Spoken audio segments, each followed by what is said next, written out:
Bonjour à tous et bienvenue chez AutoJM. Aujourd'hui on se retrouve pour une petite vidéo d'essai et on va partir sur les routes à bord de cette nouvelle Peugeot 308.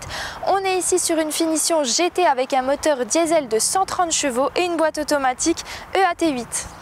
Pour cette toute nouvelle génération de Peugeot 308, Peugeot est reparti d'une feuille blanche pour retravailler le design. C'est pourquoi on découvre ici une face avant qui est complètement inédite. Alors on a la reprise bien évidemment du feu en forme de croc de lion que tous les véhicules Peugeot ont désormais, mais on a ici une toute nouvelle calandre qui s'étend plutôt côté vertical et qui accueille le tout nouveau logo Peugeot. Un logo Peugeot qu'on retrouvera également ici sur l'aile avant et qui fait référence à la marque Ferrari dont les véhicules portent également le logo ici sur le côté.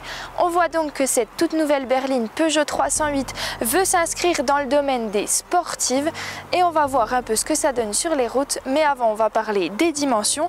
Donc on a gagné ici 11 cm de longueur par rapport à la génération précédente pour atteindre 4,36 m.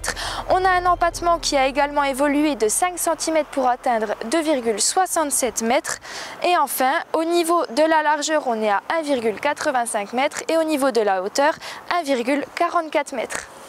Peugeot se vante donc d'avoir mis sur cette nouvelle génération de Peugeot 308 plus de performance et plus de dynamisme.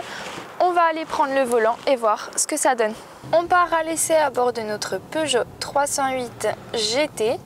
On va commencer par parler de la consommation de cette Peugeot 308. Donc au niveau de la consommation, donc je rappelle ici qu'on est dans un modèle diesel de 130 chevaux et on a au niveau de la consommation donc une moyenne de 5,2 litres au 100 en ville, et sur une consommation mixte on sera entre 5,5 litres et 6 litres, ce qui est plutôt une bonne moyenne et ce qui est d'ailleurs une meilleure moyenne que l'équivalent PureTech 130 de chez Peugeot qui lui est en consommation mixte en moyenne à 7,5 litres.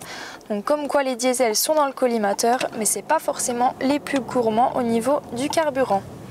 La direction assistée a été retravaillée dans cette Peugeot 308, ce qui fait que quand vous arrivez dans un virage, la voiture reste plus facilement collée au sol. Vous n'avez pas besoin forcément de trop diminuer la vitesse.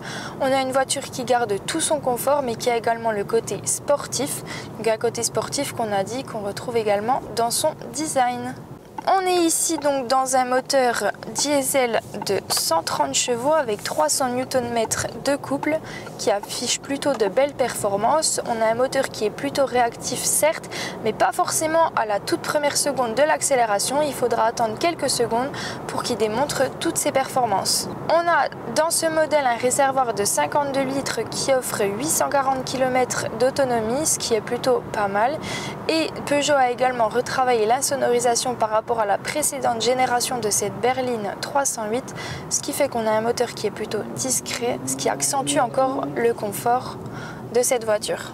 Enfin, lorsqu'on est au volant de cette Peugeot 308, on apprécie le magnifique écran central de 10 pouces qui est tactile, mais qui accueille ici dans cette finition GT le iToggle juste en dessous, c'est-à-dire des raccourcis tactiles également, donc qui nous permettront d'accéder au menu média, climatisation, navigation, téléphone, mais également mirror screen.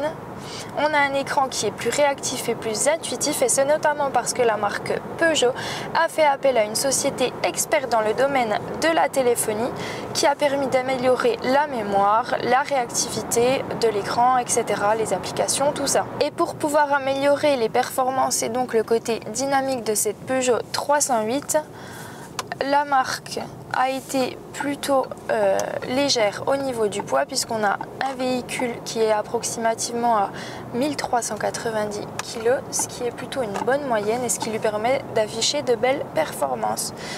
On a ici dans ce modèle GT avec la boîte automatique EAT8 plusieurs modes de conduite, notamment les modes éco et les modes sport. Donc lorsqu'on change, on voit que ça s'affiche au niveau du combiné numérique qui est juste derrière le volant.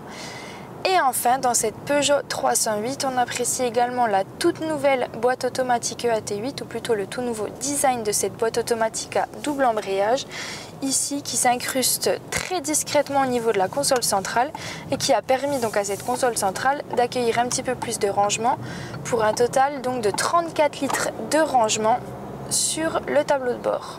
Et enfin, pour terminer, on a un combiné numérique de 10 pouces derrière le volant qui est plutôt agréable à lire puisqu'on est ici sur le iCockpit 3D qui équipe cette finition GT de la Peugeot 308.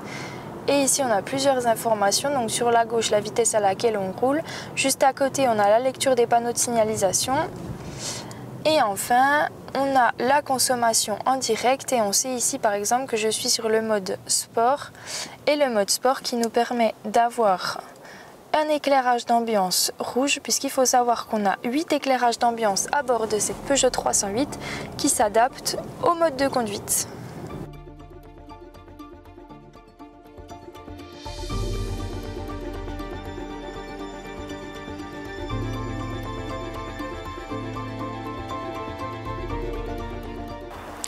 On a donc vu que cette Peugeot 308 ne déçoit pas sur les routes. Elle allie parfaitement confort, dynamisme et stabilité, ce qui est très important.